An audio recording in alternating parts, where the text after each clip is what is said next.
성령님을 따라 행하는 자에 대해서 함께 말씀을 나누고자 합니다.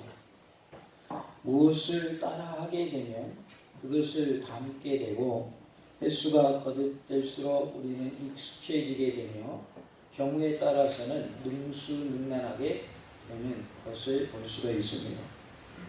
하나의 기술을 습득하기 위해서 다른 사람 밑에서 일을 돕는 경우에 어느 정도 인정함을 받으면 그 기술을 전수받게 되기도 하지요. 근데 만약 기술을 전수해 주지 않는다고 한다면 평소에 잘 눈여겨 보았다가 아무도 없는 때 스스로 여러 번 노력해서 그 기술을 습득하는 경우도 있습니다.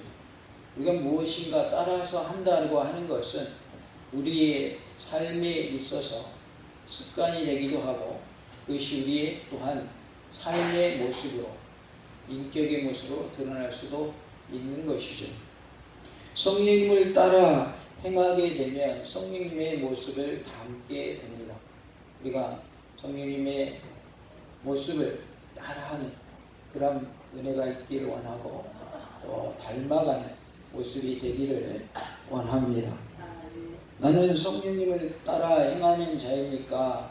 아니면 육체의 욕심을 따라 행하는 자입니까? 성령님을 따라 행하는 자가 되고 육체의 욕심을 따라 행하는 자가 되지 않기를 간절히 원합니다.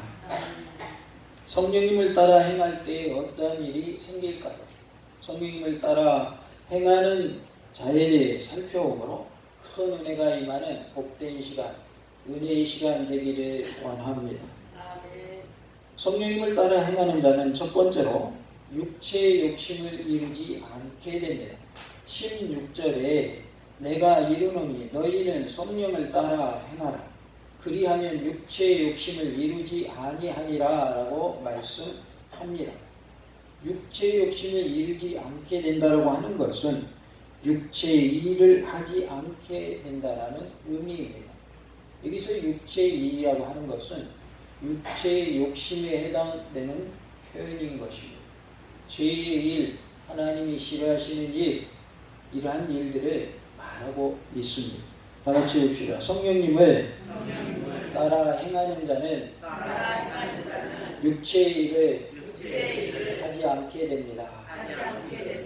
우리가 육체의 일을 벗어버리고 끊어버리고 빛의 삶을 살고 성령님을 따라 행하는 삶을 살아야 하겠는데 이렇게 육체의 일을 하지 않게 되는 방법은 누구를 따라가야 된다는 거예요?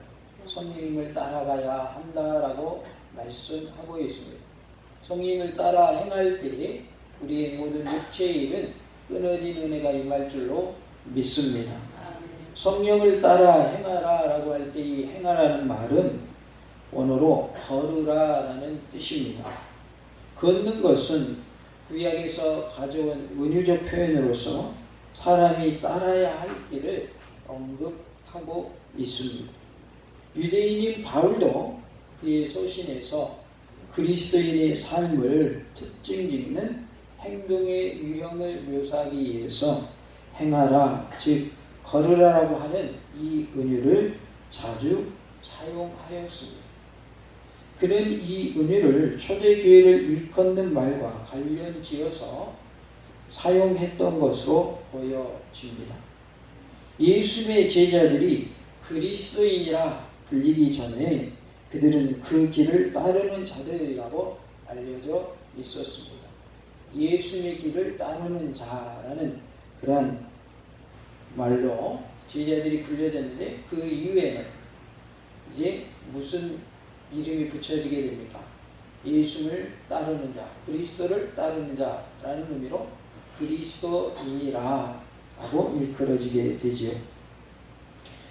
여기서 행하다, 걷는다라고 하는 이 말은 초기의 그리스도교가 단지 그리스도 예수를 중심으로 한 체계가 아닌 구체적으로 걸어야 할 삶의 길이었음을 의미하고 있습니다. 그래서 그냥 예수를 따라다니는 무리라는 의미가 아닌 예수님이 행하신 그러한 일들을 따라 행하는, 본받고 그것을 실천하는 모습을 말씀하고 있는 것입니다. 구약의 행함은 단순히 걷는 것이 아니라 더욱 구체적으로 율법을 따라 걸음으로 묘사되고 있습니다. 그래서 율법을 따라 행하라, 율법을 따라 걸으라 라고 하는 것은 율법대로, 말씀대로 행하는 모습을 말씀합니다. 할락하라는 용어가 있는데 이것은 율법과 랍비의 전통에 나오는 명령과 규례를 언급할 때에 유대인들이 사용한 법률 용어입니다. 할락하는 보통 유대법으로 번역되지만 유대법이라는 말로 번역되는데 그 말은 실제로는 걷다라고 하는 히브리어에 기초한 것이며 문자적으로는 걸어가는 길이라는 뜻입니다. 성령을 따라 행하라, 즉 성령을 따라 걸으라라는 바울의 언급은 율법을 순종하는 것과 상반되지 않습니다. 율법을 순종하는 것에 해당된다 그 말이에요. 그리스도인들이 율법을 어기면서 살라는 뜻이 아닙니다. 바울은 율법 또는 율법에 대한 순종을 반대하지 않았습니다. 율법에 대해서도 반대하지 않았고 율법에 대해서 순종하는 것도 반대하지 않았다 그 말입니다. 그가 반대하는 것은 율법을 오용하는 율법주의적인 방식이었어요. 율법주의적으로 행하는 것을 하지 말아라라고 했지 율법을 지키는 것, 그것을 하지 말아라라고 하지 않았다라는 것이죠. 하나님께서 바라시는 진정한 순종은 외적 강요에 의해서 결코 성취될 수 없고 그것은 오직 성령님의 일어나는 내적 동기에 의해서만 가능한 것입니다. 성령님께서 내 마음을 움직여 주셔서 내 안에서 변화가 일어날 때, 마음의 변화가 일어날 때 우리는 순수한 순종을 할 수 있다라는 거예요. 어떤 외부의 강압에 의해서 이루어진 것은 온전한 순종이 아니다 그 말이죠. 갈라디아서 5장 18절에 너희가 만일 성령의 인도하시는 바가 되면 율법 아래에 있지 아니하리라 라고 말씀하고 있어요. 성령님의 인도하심 따라 행하는 복된 삶이 다 되시기를 원합니다. 로마서 8장 4절에 육신을 따르지 않고 그 영을 따라 행하는 우리에게 율법의 요구가 이루어지게 하려 하심이니라 라고 말씀을 하고 있어요. 우리는 육신을 따라 행하는 자가 아닌 성령님을 따라 행하는 자가 되어야 할 줄로 믿습니다. 17절에 육체의 소욕은 성령을 거스르고 성령은 육체를 거스르나니 이 둘이 서로 대적하므로 너희가 원하는 것을 하지 못하게 하려 함이니라 라고 말씀을 합니다. 육체의 소욕과 성령의 소욕, 성령님의 소욕은 서로 하나가 될 수 없다는 거예요. 육신을 따르는, 육체의 소욕을 따르는 모습이 아닌 성령님의 인도하심을 따르는 은혜가 있기를 원합니다. 19절로 21절을 보면 육체의 일은 분명하니 곧 음행과 더러운 것과 호색과 우상 숭배와 주술과 원수 맺는 것과 분쟁과 시기와 분냄과 당짓는 것과 분열함과 이단과 투기와 술취함과 방탕함과 또 그와 같은 것들이라. 전에 너희에게 경계한 것 같이 경계하노니 이런 일을 하는 자들은 하나님의 나라를 유업으로 받지 못할 것이요 라고 말씀합니다. 음행, 더러운 것, 호색은 성적 죄악을 말하고 있습니다. 우상 숭배는 종교적 죄악으로서 특별히 제사적 측면에서의 죄악을 우상 숭배라고 말합니다. 보이지 않는 하나님을 보이는 형체를 만들어서 섬기는 것을 우리는 우상 숭배라고 하지요. 주술은 종교적 죄악으로서 예언적 측면에서의 죄악을 말하고 있어요. 그래서 하나님의 말씀을 올바르게 선포하고 올바르게 말해야 하는데 그렇지 않은 경우를 주술이라 이렇게 표현을 합니다. 원수 맺는 것, 분쟁, 시기, 분내, 당 짓는 것, 분열함, 이단, 투기, 이상 8가지는 육체적으로 범하는 불화의 제약을 말하고 있습니다. 술 취함은 신구약 성경에서 다 금하고 있습니다. 방탕함은 음란 이외의 모든 무절제한 향락주의를 말하고 있습니다. 그래서 우리가 무절제함으로 인하여 향락에 빠지고 타락하는 그러한 일이 없기를 원합니다. 육체의 일은 15가지를 열거하고 있어요. 육체의 욕심을 따라 행하는 것은 곧 육체의 일을 말하고 있습니다. 육체의 욕심을 따라 육체의 일을 행하는 자는 하나님의 나라 곧 천국을 유업으로 받지 못한다라고 분명하게 말씀하고 있습니다. 육체의 일을 다 내어 던지시고 끊어버리시기 바랍니다. 육체의 일을 끊어버리고 성령님을 따라 행할 때에 하나님의 나라를 유업으로 받을 줄로 믿습니다. 성령님을 따라 행하는 자는 육체의 일을 하지 않게 됨을 말씀해 주고 있습니다. 우리가 육체의 일을 끊으려고 애쓰지 마시고 성령님을 따라 행하시기 바랍니다. 그러면 육체의 일을 하지 않게 된다 그 말이에요. 밤에 어두울 때에 어둠을 물리치려고 할 필요가 없어요. 뭐 하면 돼요? 불을 켜면 돼요. 그러면 억지로 어둠아 물러가라 하지 않아도 불만 켜면 어둠은 어떻게 되어 있어요? 자동으로 물러가게 되어 있는 거예요. 똑같은 거예요. 육체의 일을 막 끊으려고 애쓰지 말고 성령님을 따라 행하시기 바랍니다. 자동적으로 육체의 일이 끊어지는 거예요. 이제 그 비결을 아셨죠? 어둠을 물리치려고 하지 말고 빛이 임하게 하면 돼요. 빛을 우리가 받으면 돼요. 불을 켜면 돼요. 캄캄한 밤에 바깥에 외출했다가 집 안에 들어갈 때 그냥 들어가세요? 불 켜고 들어가세요? 불 켜고 들어가시죠? 그러면 안이 어떻게 돼요? 환해지잖아요. 막 바람 일어나게 해가지고 어둠만 물렀거나 그럴 필요가 있어요? 없어요? 없어요.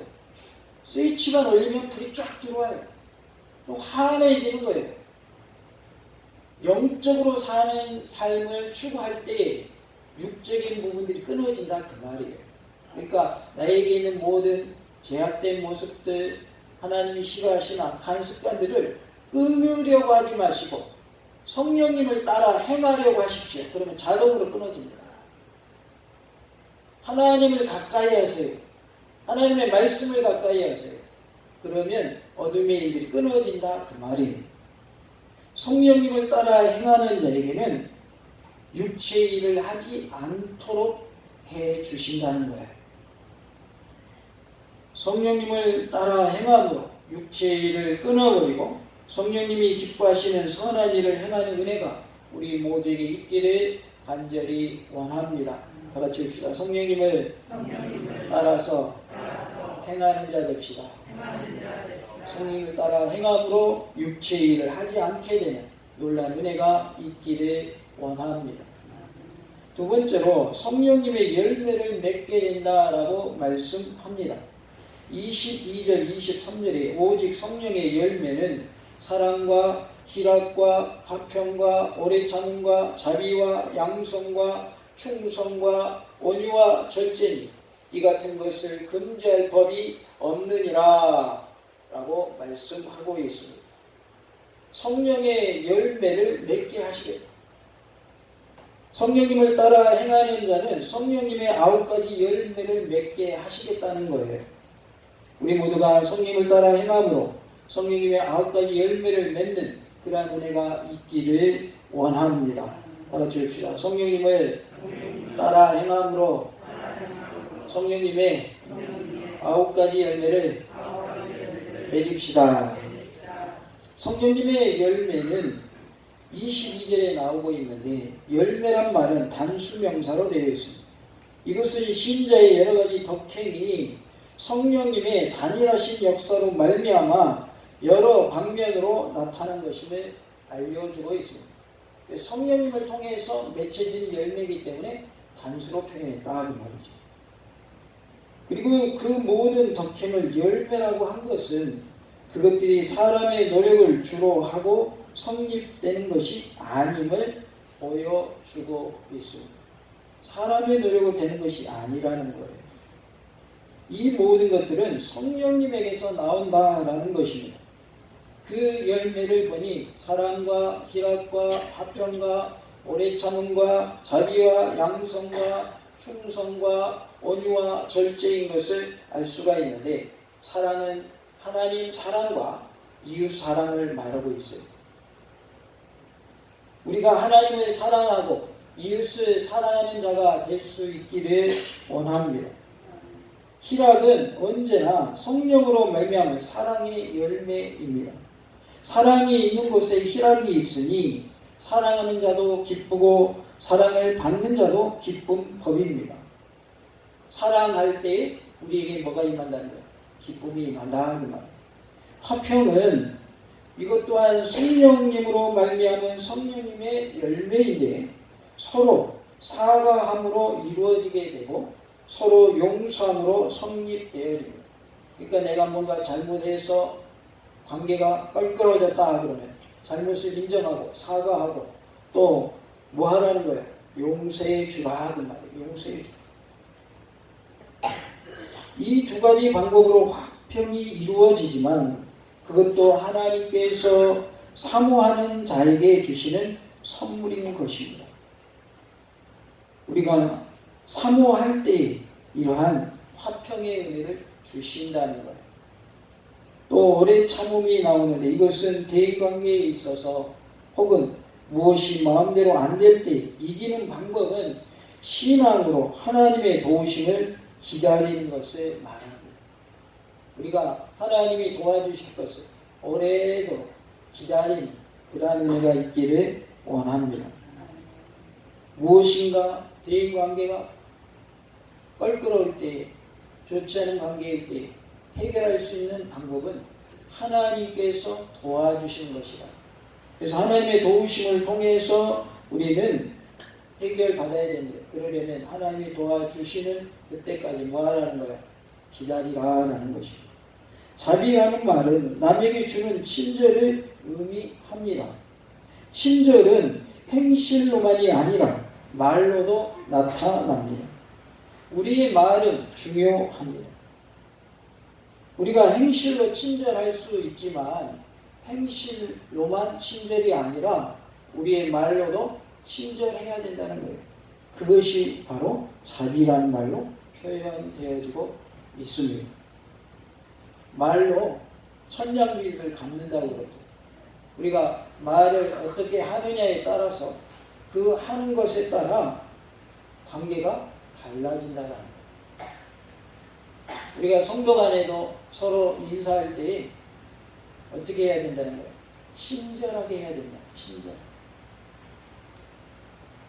와서 그거 끝나지 마시고 오셨어요? 어떻게 하면서? 웃으면서 무표정으로 왔어. 왔구나. 네, 잘했어.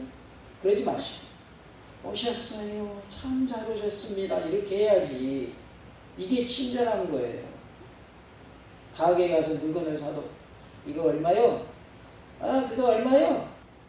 그렇게 하는 주인하고 예, 그거 얼마입니다 하는 주인하고 누가 친절한 거예요?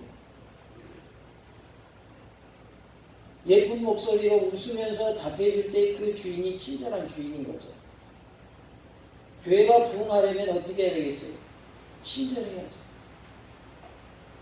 아, 몽탄중학교 갔더니 하나도 안 친절하더라. 다시는 가고 싶지 않더라. 그러면 한 번 온 사람이 두 번 오겠어요? 안 오겠어요? 절대 안 오고요. 또 뭐라고 하는지 알아요? 돌아다니면서 소문내요. 저 중학교 가봤는가? 딱 한 번 가봤거든. 몇 번? 딱 한 번 가봤는데 냉랭해. 찬바람기가 그냥 쌩쌩 불어. 찬바람이 불어. 가고 싶지 않대. 너 중학교에 가려고 했냐? 가지마. 내가 가보니까 안 되겠더라. 그렇게 되면 되겠어요, 안 되겠어요? 그렇게 되면 안 되겠죠. 반대가 돼야죠. 내가 딱 한 번 가봤는데 또 가고 싶더라. 이렇게 돼야 돼요. 그래서 2번이 되고 3번이 되고 계속해서 믿음 생활하는 그런 모습으로 이어져야 할 줄로 믿습니다. 양선의 열매가 있는데 이것은 자선행위를 말하는데요. 성령님께서 주신 것이기에 질적으로 선한 것을 말하고 있어요. 자선행위 하는 사람들은 많습니다. 그러나 선하지 않은 경우가 많아요. 순수한 목적이 아닌 자기를 드러내기 위해서, 이름을 드러내기 위해서 하는 경우가 많아요. 그는 성령님께서 주시는 열매가 아닌 것이죠. 우리가 하나님 앞에서 선한 일을 많이 행하되 질적으로도 선한 모습이 되시기를 바랍니다. 충성은 진실하게 주님의 부탁을 지키는 것을 말하고 있어요. 하나님의 말씀, 우리에게 주신 부탁의 말씀을 지켜 행하는 것을 뭐라고 한다고요? 충성이라고 합니다. 하나님의 말씀에 따라서 그대로 지키는 충성된 자가 다 되시기를 원합니다. 온유는 특히 대적에게 복수하지 않고 부드러운 인격으로 이기는 덕을 가리키고 있습니다. 대적에게, 원수에게 복수하지 않고 부드럽게 인격적으로 대해주는 것을 온유라 이렇게 표현합니다. 위대한 지도자들은 이 덕을 소유했습니다. 모세는 그 시대에 가장 온유한 사람이었습니다. 예수님은 온유의 근본이 되어 주셨습니다. 예수님은 십자가에 못 박는 그들을 뭐 하실 수 있는데, 천사를 동원해서 다 물리칠 수 있는데 십자가에 못 박는 무리들을 그렇게 하지 않으셨고 내버려 두셨고, 아버지 저들의 죄를 용서하여 주시옵소서. 저들은 자기들이 하는 일을 알지 못합니다. 이렇게 온유한 모습을 보여주셨습니다. 절제의 열매가 있는데 이것은 자기 자신을 붙잡음을 의미합니다. 이것은 죄를 범하지 못하게 자기를 제재하는 것을 말하고 있습니다. 우리가 절제하는 그런 모습이 되기를 원합니다. 우리가 좋은 일을 하는 것이 옳고 많이 하는 것이 맞지만 절제 없는 모습으로 한다면 그것도 결국은 좋은 모습이 되지 않을 수가 있어요. 만날 때마다 당신을 좋아합니다. 사랑합니다. 그리고 만나서 또 조금 지나서 또 사랑합니다. 말은 좋은 말인데 절제함이 없이 지나치면 안 한 것보다 못한 거죠. 그래서 좋은 일도 뭐가 필요한 거예요? 절제가 필요합니다. 그래서 너무 지나치지 않게. 또 이 절제라는 말은 우리에게 있어서 해야 할 일과 하지 말아야 할 일이 있는데 하지 말아야 할 일을 멈추는 것을 절제라 또 그렇게 말하는 거예요. 선한 것이 너무 지나쳐도 문제가 되겠지만 여기서 말하는 절제는 그 의미보다는 하지 말아야 할 일을 절제하라는 의미로 주신 말씀인 것입니다. 23절에 이 같은 것을 금지할 법이 없느니라 라고 말씀을 합니다. 성령님의 9가지 열매와 율법이 서로 충돌하지 않는다라는 뜻입니다. 성령님에 의하여 그리스도 예수님 신앙으로 행하는 자의 행실, 사랑으로 행하는 모든 행실은 율법을 이루는 것일 뿐입니다. 24절에 그리스도 예수의 사람들은 육체와 함께 그 정욕과 탐심을 십자가에 못 박았느니라 라고 말씀을 합니다. 그리스도 예수의 사람들은 그리스도 예수님께서 속죄하여 그의 소유로 삼으신 백성을 가리킵니다.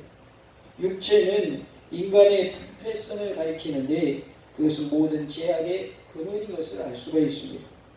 정욕은 의지적으로 하려고 하지 않아도 자동적으로 일어나는 죄악의 심리를 가리키고 있습니다. 뭔가 하려고 마음먹지 않아도 내 안에서 불쑥불쑥 일어나는 죄악의 마음을 말하고 있는 거죠. 그것을 정욕이라고 말씀합니다. 탐심은 따갑게 일어나는 죄되는 욕 바꾸를 말하고 있어요. 그래서 정욕과 탐심을 어디에 못 박으라고요? 십자가에 못 박으라 라고 말씀을 합니다. 십자가에 못 박았다라고 하는 것은 그리스도 예수님께서 그들을 대신하여 십자가에서 죽으셨을 때 그들과 정욕 사이의 관계는 원칙적으로 끊어졌다라는 뜻이고, 예수님이 죽으셨다가 다시 사셨음으로 인하여 그들이 받은 영적 새 생명은 부단히 정욕과 싸워서 그 정욕이 주장하지 못하게 하신다라는 의미를 가지고 있습니다. 성령님을 따라 행하는 자는 그리스도 예수님의 사람들입니다. 십자가의 육체와 탐심을 다 못 박는 그런 모습이 되시기 바랍니다. 다 같이 해봅시다. 육체와 탐심을 십자가에 못 박읍시다. 성령님을 따라 행함으로 성령님의 9가지 열매를 맺는 은혜가 있기를 원합니다. 나는 성령님을 따라 행하는 자입니까? 아니면 육체의 욕심을 따라 행하는 자입니까? 성령님을 따라 행하는 자가 되고 육체의 욕심을 따라 행하는 자가 되지 않기를 간절히 원합니다. 성령님을 따라 행하는 자는 15가지 육체의 일을 하지 않게 되고 성령님의 9가지 열매를 맺게 됩니다. 성령님을 따라 행하는 자가 되어서 육체의 일을 끊어버리고 성령님이 기뻐하시는 선한 일을 행하는 은혜가 있기를 간절히 원합니다. 성령님 충만, 말씀 충만, 은혜 충만한 삶이 다 되시기 바랍니다. 다 같이 봅시다. 성령님을 따라 행하는 자 됩시다. 할렐루야.